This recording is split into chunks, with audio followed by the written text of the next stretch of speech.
Coming up next on Not the 9 to 5 podcast. I was friends with Channing through his ex-wife, Jenna. She and I toured with Janet Jackson together. It's rare that I look at my work and I'm like, perfect, amazing. And he was like, congratulations. I was like, on what? You know, and he was like, you're Emmy nominated. I was with Madonna. I was on tour with her doing like choreography stuff. You know what? I'm just going to stop you right there, Alison. I wish I could give me a hug back then, you know, because you're trying so hard. You're like, but I dance so good, you know. And I think you have to enjoy the process. Otherwise, you'll be miserable. Welcome to Not the 9 to 5, the podcast for freelancers by freelancers. Whether you're a seasoned pro or just starting out, Join us as we share insights, tips and stories to help you thrive in the world of independent work. I'm Kat. And I'm Francesca. We are two freelancers exploring the highs, lows And everything in between. So grab your coffee, kick back, and let's dive into another episode of Not the 9 to 5. Katheryn Siggers. Francesca Marago. Hello, hello. Hello. We always start it like this. Do we always I've do? noticed it when It's our I've been tagline. editing. Yeah. We always go, hello. I know we do. It's probably really annoying for everyone. It's fine. It's fine. Right. Do you want to know who we've got on today? Who've we got? Go on. We have got Alison Faulk, who is a successful dancer and choreographer. Nice. In her career that has spanned over 4 decades, she has performed alongside the likes of Janet Jackson, Britney Spears, Miley Cyrus, and Justin Bieber. Alison began her choreography career in 2009 with Pink's Funhouse tour and has continued to work with big names throughout her choreography career. In 2011, she was asked by Channing Tatum, no less, to choreograph Magic Mike, which started a beautiful collaboration with him, and she has since worked on the other 2 Magic Mike films. In July of 2024, she was nominated for, get this, an Emmy for Best Choreography for her work on Dick Van Dyke's 98 Years of Magic. Wow. Wow, we have a true legend in our podcast today. Hello, Alison. Hi, how you guys doing? Thanks for having me. Oh, well, do you know what? It's an absolute pleasure. Yeah. It's a pleasure and a privilege to have you here. We're so excited to just dive into all of these milestones that you've achieved in your career. So tell us where it all started as a choreographer. Like, where did the love for it come from? Well, I think I've danced since I was 3, and so I've always just been really obsessed with dancing, and I love dancing so much. And then I think the choreography thing for me happened kind of naturally. So I was always kind of on dance jobs in the room. I was always the first one there, and I knew all the counts, and I could do different styles. So it was always like the, front of the class, like dancer in rehearsals. So as choreographers started to get to know me, I would be asked to assist on jobs because I was like organized and, I contributed ideas and choreography. And so I would say for a good 5 years, I was assisting some like really big choreographers, and learning from them and, and then slowly but surely, like every so often I would get a choreography job thrown my way. And I was always really freaked out by it because I was like, oh, I can't do this. I'm so, I'm around all these people that are so amazing at their jobs and these people that I look up to so much. And I don't think I'm worthy of this, And so I had, had really nice friends around me and my agent's awesome. And they would always encourage me. They're like, no, just try, just keep trying, and I was like, okay, I'll do these jobs. And then the Pink job, my friend Leo Montezuma and I had been associate choreographers on her tour before to Rich and Tone Talawega. And they were moving on to other things. And she called and, not her, literally her called and asked us to choreograph and dance on that tour with her.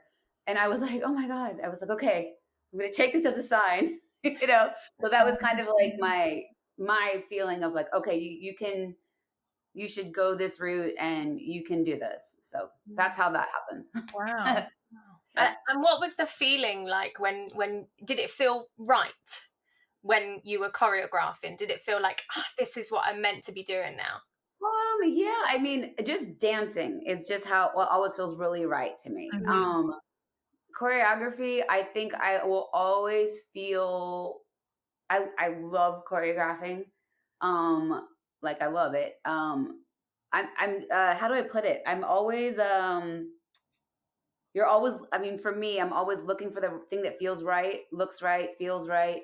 So again, I still have this thing where like I have all these people I look up to, you know what I mean? So I'm never gonna be like, I'm so amazing. It's great. I'm the best. You know what I mean? Like it doesn't feel like that. What I feel like I personally have that makes it feel right to me is through the years, like I have kind of care for what I do and a little bit of experience. So I feel like I can get into the situation and be like, okay, what do we need to do here to get this to be the thing we need it to be? And so that's what always feels right to me. That and dancing. You know what I mean? Like it's rare that I look at my work and I'm like, perfect, amazing. You know what I mean? I'm not that person typically, you know?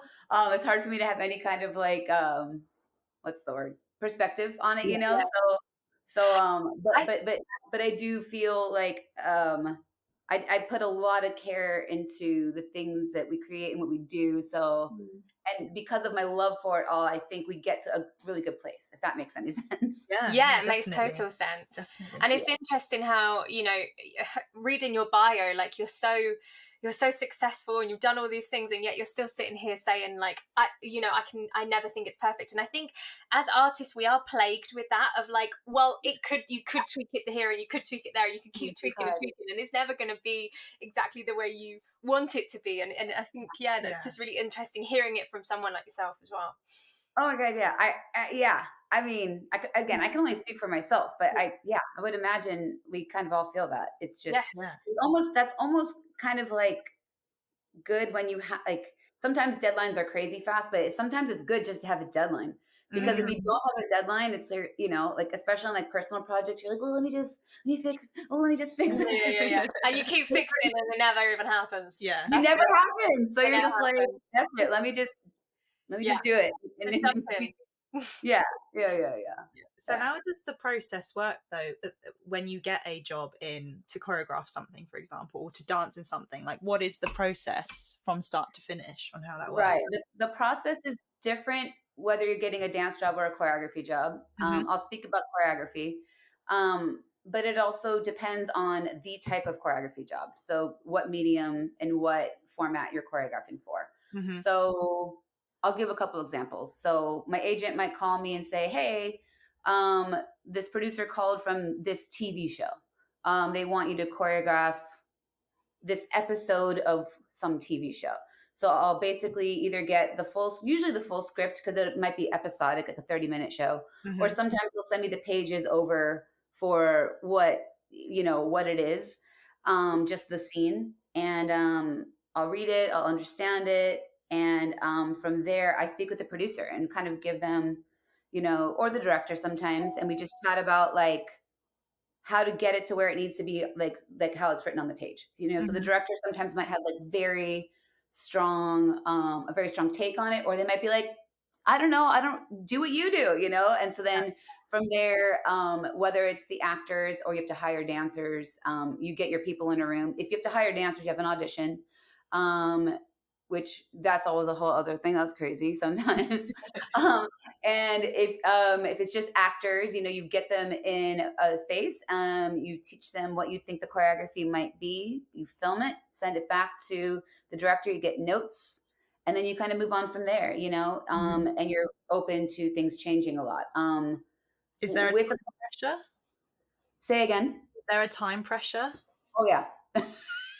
In commercial choreography work, there's almost always not always, but it's almost always like an extreme time thing. So I did a job, what date, where are we? August, I don't know, last month, like maybe a month ago now, maybe 3 weeks ago now, with one of my choreography partners, Leo Montezuma, and a friend of ours who is a supervising choreographer on a big tour for like a really, really big artist, was hitting us up and was like, hey, I think, we'd love to bring you in to do some numbers. And we're like, oh my God, so exciting, you know? But as with anything, they have a lot going on. So we didn't hear till the very last second, till like the day before we were, supposed to leave, if it was even going to happen. Oh my God. My partner is in New York. So we found out, and then we had to get him here. We prepped for like, I don't know, 2 hours one night, 2 hours the next morning, and then flew to Vegas, prepped more that night. And then we were with the dancers the next day. And so it's for like a major world tour, you know what I mean? So you just have to move, and you have to be kind of confident with your take on something. And I'd say you have to be really, really open to going with the flow, things changing several times, and not being too precious with like, oh, I think it has to be like this. Yeah. Because typically there's many other people involved, and you're kind of like presenting them with something that they're like, oh, okay, maybe like this, and then you adjust it. You know what I mean? Like that. And then there's many versions of that, with choreography. Sometimes they ask for things called submissions. Sometimes you have to submit what you think it might be, and then like a producer or director might choose from those submissions. Like, oh, this choreographer seems like, they I like their take on this. That's not as common anymore, but that used to be a thing.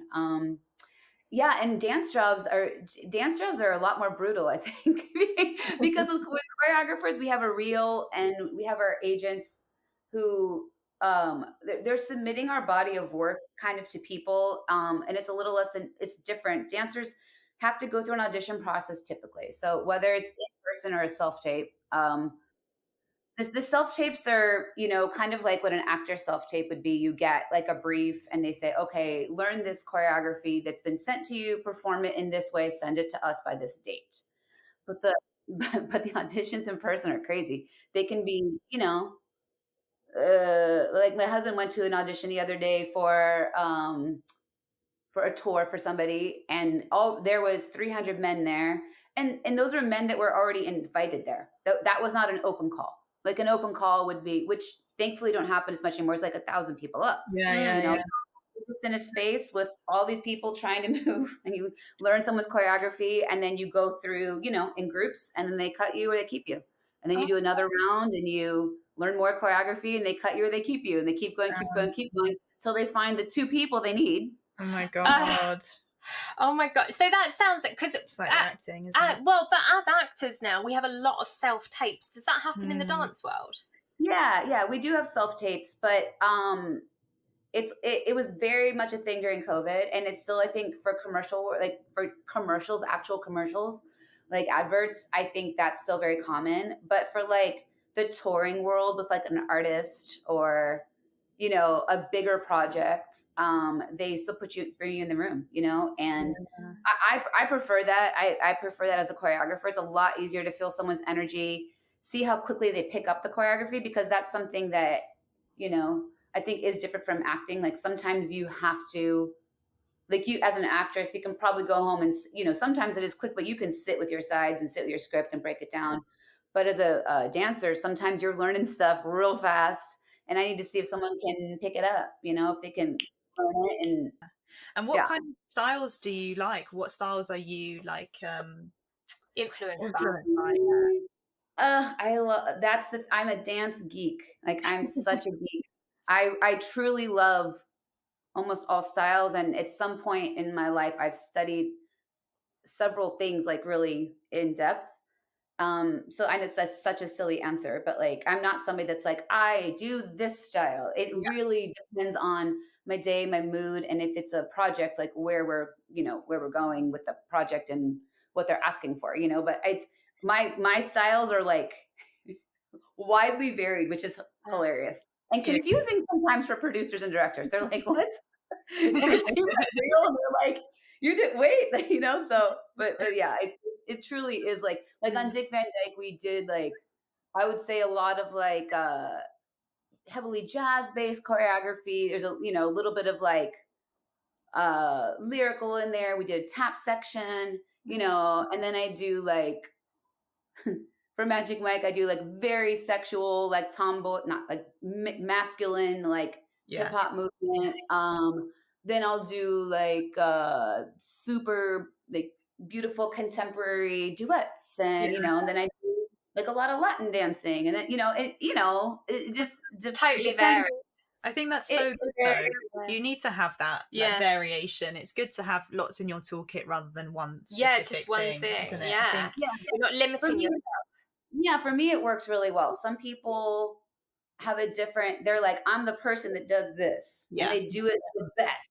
So everyone goes to them for that. You know what I mean? And so that does work for some people too, but this is just kind of like that's the way you like to do it. Yeah, it's my personality. Like after this, I'll probably go in my garage and work out, and then I'll dance a little bit. And who knows, whatever movement I'm feeling today, I'll put on music like that, and I'll just dance around just for fun, to move. Yeah. Have you ever had to learn a style for a choreography job that you didn't know before?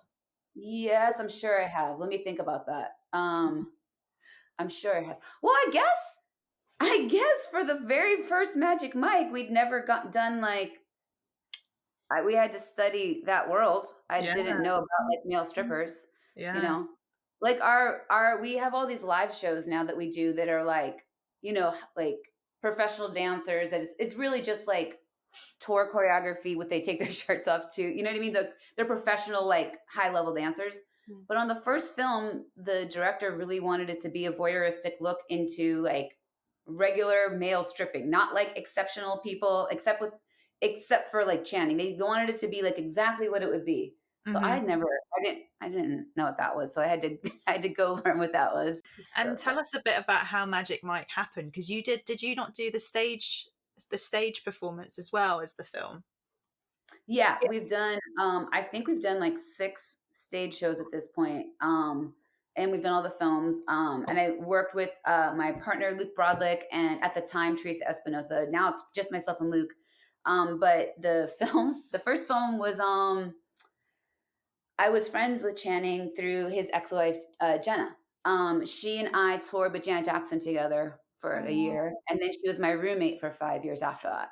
And so she started acting and was going on auditions and stuff, and she came back from one audition and she was like, hey, I think this is a really big job, and I think I might get it. And it was Step Up. She booked Step Up. I love that film. I love that film. Such a good film. Yeah. So she booked that, and so she went away. It was in Baltimore. It was shooting. She came back and she was like, oh my God, my co-star's really cute. And I was like, oh, cool. And I was like, who's your co-star? And this is before like you look up stuff online. It was 100 years ago. She was like, she showed me a picture, and it was this. I was like, oh, that's that Mountain Dew guy. He's so cute. Like that commercial for Mountain Dew. He was a model at the time. So then she goes back to finish shooting, comes back. She's like, we're dating. And I was like, amazing. And so then he became like our unofficial third roommate for a little bit. And then they moved in together, got married, all these things. And so I was part of their, like, I was their friend, so yeah, we not always hang out, but we were all friends. We were definitely friends. So then cut to 2009, I started doing more choreography. 2011, I'm on tour with Brittany doing some choreography stuff. And he called me. He's like, hey, Jenna said you're doing choreography now, and we're doing this movie. It's like this like male stripping thing, whatever. I want to know if you'd be down. And I was like, yeah, that sounds amazing. Like, cool. And then that was it. Oh my God, that's insane. My Lord. Yeah.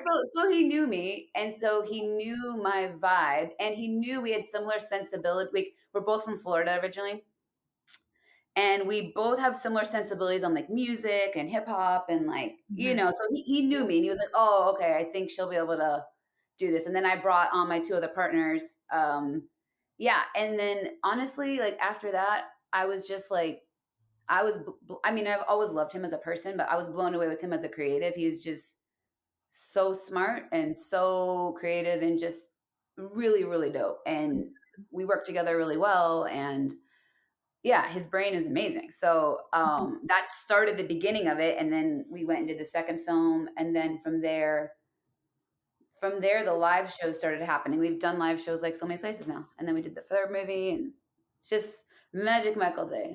That's insane. I love that. What was it like when the film kind of blew up, essentially? Like, what was that feeling like?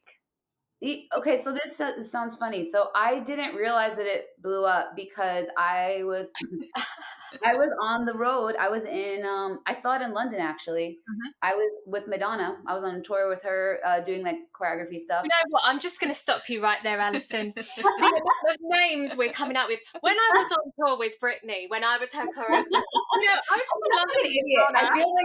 I feel like I'm like when I was on. I do feel like a little name droppy, but No, I'm like, I love it. I it's love it. fine. Name drop, constantly name drop. People I get love into it. this way of like they don't want to name drop, but it's This like is it is your I work. love it. It's like, your we've all work. It's done your it. life. Like Yeah. it's your world. Like Yeah. I want to know that you're in London with Madonna. So sorry. Continue. You was in London Yeah. with Madonna. yeah. And the movie came out, and I remember the showing I went to wasn't very full. And I went, one of the other choreographer on the job, we went together and he was like, oh, it was cool. It was great. I was like, oh, thanks. Yeah. We had the best time doing it. It was so fun. So I wasn't at the premiere in LA and I wasn't in America because I was in Europe. So I didn't know that I didn't know. And then I came back and my other friend Teresa was like, no, it's a thing here. I was like, really? She was like, oh no, it's a thing. And I was like, oh my bad, cool. So I kind of found out like I knew it was doing kind of, I just didn't know. I was so in another world, like trying to, I was in this other bubble of things, so I didn't realize. And again, I know this sounds so dumb, but like it was 2012. And of course there was the internet, but it wasn't like now where you have like your phone and you see stuff. You know what I mean? It wasn't like that. So yeah, I just didn't realize it. And with your agent, you said that you have an agent. So what was the process like for that? Because I know here it's really tough to always land agents, and like especially in the sort of dance field, that can be really tough too. What's it like in the US for that? And did you need quite a lot of kind of experience to then land an agent? Did you go through many? My experience is unique, and it can, again, because I'm a little older, I'm probably not the same any longer. I'll start off with like how it is now. So with dance agents, most of the time you go to an agency audition. So basically you'll hit up an agent, say, hey, I'm seeking representation. Here's all my stuff. Here's my headshot. Here's my reel, my Instagram, whatever, any materials you have to show who you are. Sometimes they'll sign you straight away if they need you straight away, like someone that looks like you or dances like you, or you're like incredibly talented. Mm-hmm. But usually what happens is they'll say, hey, we're having an agency audition. So you go to this agency audition, and if they like you from that agency audition, they'll sign you. It's rare in the dance world that you need a ton of experience. You just need to be good and good training, and they have to know that, oh, we're gonna be able to market this person. Right. I do think sometimes, and I don't know a lot about this because I'm not in the social media world too much. I do think sometimes with some agencies, sometimes they're like, oh, they have a huge following, cool. Like, because that is a part of certain things, but it's definitely not like the main thing. Oh, hi, this is my little dog just say hi. Cute. Yeah. Oh wait, let me see. There you go. Oh, hello, cutie. Benny. Hi, Oh, what's his name? Benny. Oh, Benny. Oh my God, how adorable. He's the cutest. So yeah, but for me, mine was different. So sorry. Or sometimes as a dancer, like agents will like see you, like say you did So You Think You Could Dance or something like that. They'll be like, oh great, we'll sign you. I've seen you dance a lot. Da, da, da, da. For me, I did a year-long scholarship at a professional dance studio when I moved out here.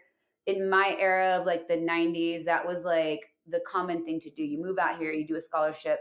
There was 2 different studios. So I did a scholarship at a studio. We do like a big show at the end of the year, and the agents come and they watch you, and they kind of scout the new talent. That's how they scout new talent. It was before the internet, it was before social media. So they would come and see who's around. So one of the big agents was like, hey, we'd love for you to come to our audition. Went to the audition. I did well. And so they were like, great, we'd love to sign you. So I went in and signed with an agent. She was the first dance agent in LA from the 80s. And that agency basically I was there forever. And then it kind of split into two things. It split into just dance. And then those people that started that agency did only choreography. And I was still a dancer. So I stayed with the dance part of it. And that's where I met she was an intern at the time, my agent now. So wow. in the early 2000s, she was my dance agent all through. And then when I started doing choreography, she was the one that was like, no, you can do it. You can do it. And then she went to a different place and then she opened her own agency. But I've been with her since that original place. Oh, so wow. Yeah. And it's just because she's kind of grown and expanded and done more things. And, you know, she represents like directors and, you know, costume designers and et cetera, et cetera, et cetera. But she does choreographers as well.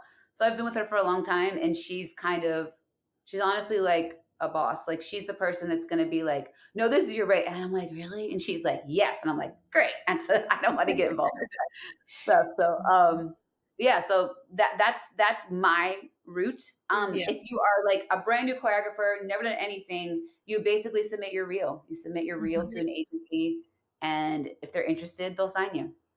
Yeah. Well, that's it. Yeah. So, yeah. So talk us through, like, has there been any struggles or kind of low points within your career? Have you ever thought about doing something different? I mean, from the way you've been speaking about it, I can't imagine you've ever thought about doing something different, but have there been struggles? I've never thought about doing something different because I'm just too obsessed with it. Yeah.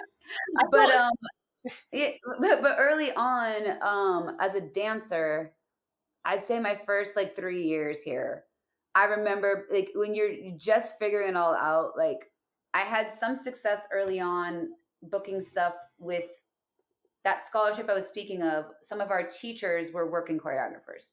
So I was in their class all the time. They knew me. And any of the jobs I was booking was through these couple people that were my teachers. They were great freaking jobs. It was amazing. But I was struggling to, at first, go to auditions and book outside of people that already knew me.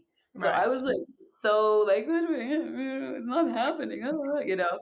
And then I think after enough time, your face starts getting around, people start to know you. I probably started to get it a little more, like just get what all this is, you know? And I'd say probably year 2 or 3, I started booking outside of those people.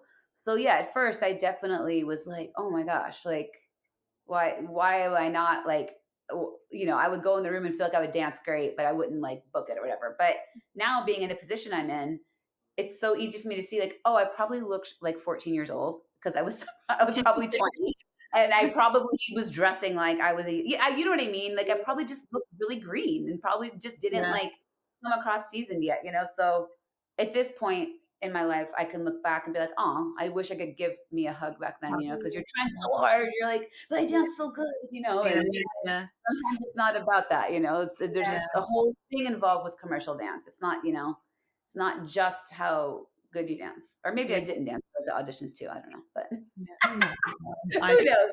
I believe that. If you could go back and talk to your younger self, what would you say to her now? I would I was so focused, which is not a bad thing. I would really just want to tell her it's going to be okay, don't worry, because I remember I was just so like, you know what I mean, like overthinking it and everything. I'm like, oh my gosh, yeah. So I would just want to tell her like it's going to be okay, just stay on your path, like stay focused, yes, but like it's going to be okay, like enjoy the process more. Because I definitely was like, we get so cooped up in like the process of it that we forget to see how far we've come to get to that point, and you don't give yourself enough credit for where you've come to. And I think it's good to acknowledge that always, because you know it's a process. This industry is a process, and it can be brutal and it can be really rewarding as well. So it's like a yin and yang, isn't it? It is. You love a yin and yang, don't you? I love a yin and yang, yeah. So what's the best part of the job for you then when you do it? What is the best part? Ooh. Well, that's a good question. That's so interesting. I like all of it, to be honest.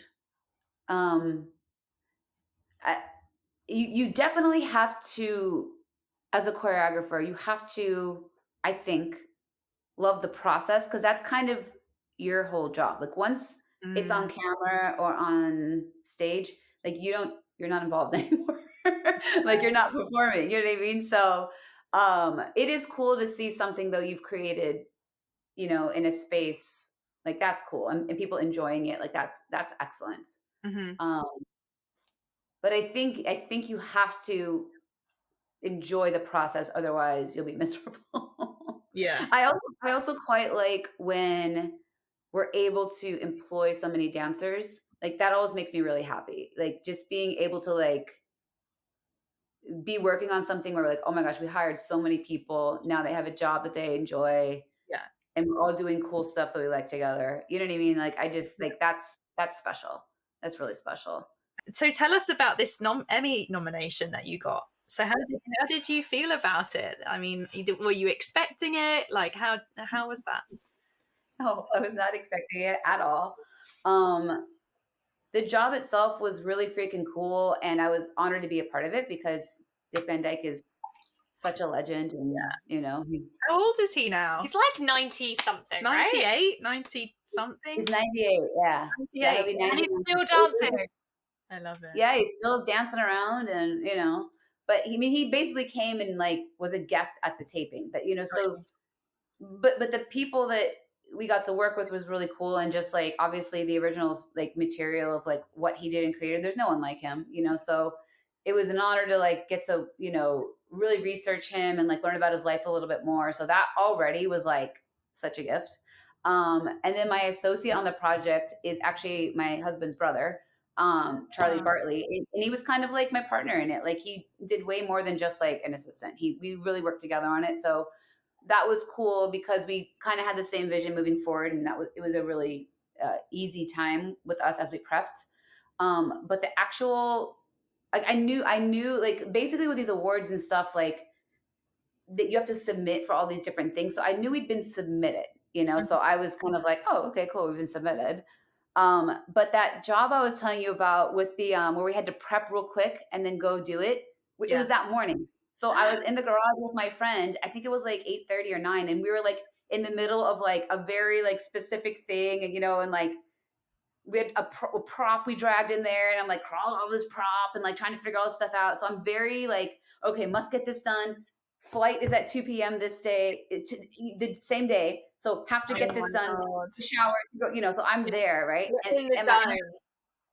And my husband walked in, and he just opened the door, and he was like, congratulations. I was like, on what? And he was like, you're Emmy nominated. And I was like, it was so out of left field. I just started crying, I was like, what? Crying. He hugged me. My other friend hugged me. And, we just took a moment. It took a few minutes to, like, what, like, what the F? Like, that was crazy. So, yeah. So I was very shocked, not expecting it. What a lovely surprise. It was such a lovely surprise. Now we get to go to the Emmy. Yeah. It's going to be so cool. Just like, just such a trip. Like, yeah, I don't, clearly I don't have words for it, but, yeah, I really, surprised is an understatement. I was really proud of like the show and like everything that everyone did. And I really love those dancers on that job. It was like there was 9 women in the number, and the woman that it was, the main girl was JoJo Siwa, the singer. And she danced her freaking face off, and she was so committed. So I was like, oh, I'm so glad we're nominated for this, because she was like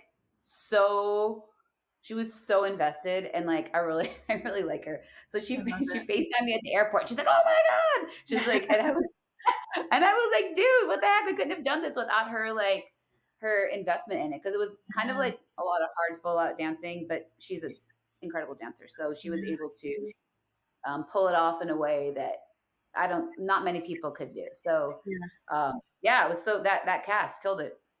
Wow. Yeah. It sounds like it was the perfect project for that to happen on then. The fact that it was such a good experience all round, and then the Emmy nomination. Couldn't have asked for more, really. Yeah, truly. Yeah. I could cry. Honestly, I could cry thinking about it. It was really great. Shall we go on to we've got a little guess game that we like to play. Oh, yeah. I love a guess game. Sure.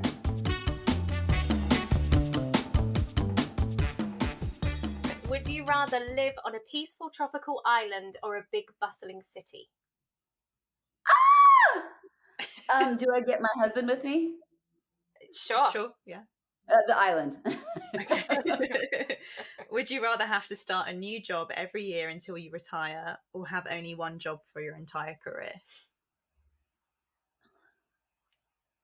Probably something new. Yeah. Yeah.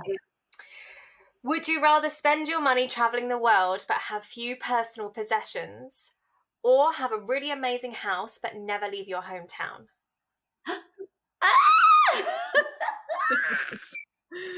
I would say at this stage in my life, have the amazing house, because I've already traveled the world.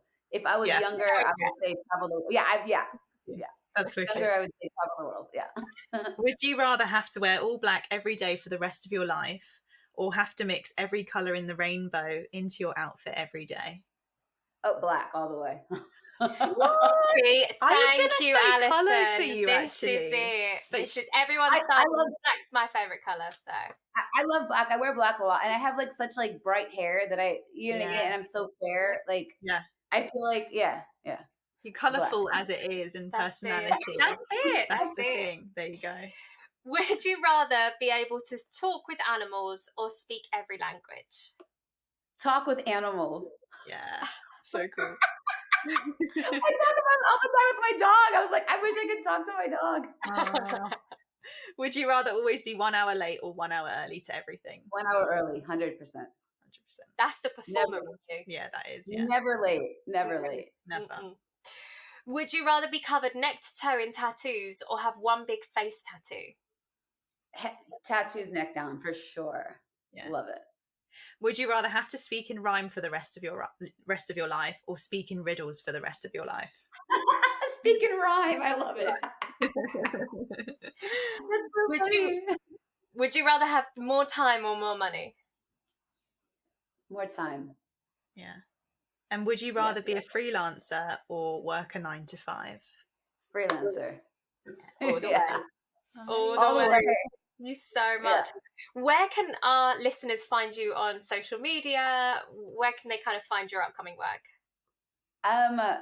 On social media, I'm Alison_Faulk on Instagram, and that's kind of my only platform. And then I have a website, AlisonFaulk.com, that's just like kind of speaks about, just has links to like some of my work that I've done, bios, photos, just sends you off in the right direction. That's like kind of my little hub. And then work that I'm doing right now, we choreographed the current Pink tour that's happening. So you can, all the Pink tours, that's all our work. Any of the Magic Mike shows in London or Las Vegas, you can see. And then I shouldn't say the artist because I signed an NDA, but their tour is starting like today. So there's another Okay. Wonderful. Yeah. I wonder who that is. I know. I'll have to text you guys after, and I'll be like, it was this one. And just one quick question to give to our listeners: like, what word of advice would you give to them when doubt starts to kick in? Yeah, persistence. I feel like this professional world is a bit of a persistence situation. Yeah, it's kind of like who sticks it out the longest, because typically everybody has some sort of talent and some sort of reason for being around in a professional set. You know what I mean? Like, it's not like we're kids in school any longer. It's like, if you're doing this, you're probably decent, and usually probably really talented. But I feel like it's persistence, like sticking it out until you find your thing, It's easy to do it for a year and then be like, oh, I've done it for a year, I'm done. But like, I really think if you really want to do it, just stick it out and like keep carving your way, because there's, in the arts, I feel like you can go down one of these paths that's been presented to you, or you can like find your niche and like put two together. And like I met a woman auditioning for us the other day who her niche now, how she makes her money on social media is she does these videos where she dresses up like, she has a very like vintage looking look. She dresses up like a 50s housewife, and she like cooks, but she does like this ridiculous thing where she takes like cheese puffs. She's like, add the cheese puffs and it's like comedy cooking. And Oh she my has God. this, and that's how she makes her money. And she found out, okay, I'm a comedian. I have this vintage look. I'm quirky, and That's it. That's it. That is That's it. mental. I love It's it. so weird and crazy, right? But like you know what I mean? Like if you want to do it, you'll figure I mean, and You'll find a way into it. you'll find your way. Yeah. There's no limit, really. Like the sky is the limit, you know, in what you want to No, do. your mind's the limit. Or your mind's Your the limit. mind's the limit. There you Mm, Love that. I love your mind is a limit. That's so Yeah. cool. yeah, that's it. go. There you go. There we Words go. of wisdom from Katheryn What today. can I say, everyone? I love it. Aw, Wonderful. Thank you so much, thank Alison. you so It's been wonderful. much. Yeah, thank you guys so much for having me. This was so fun. Thanks for listening to Not the 9 to 5 podcast. If you like this episode, we would love for you to subscribe to our channel, where we release weekly podcasts every Monday. Comment below to let us know who you'd like to see next on our podcast. Give this video a thumbs up and maybe share it with a freelance friend or two. Until next week, everyone. Keep freelancing.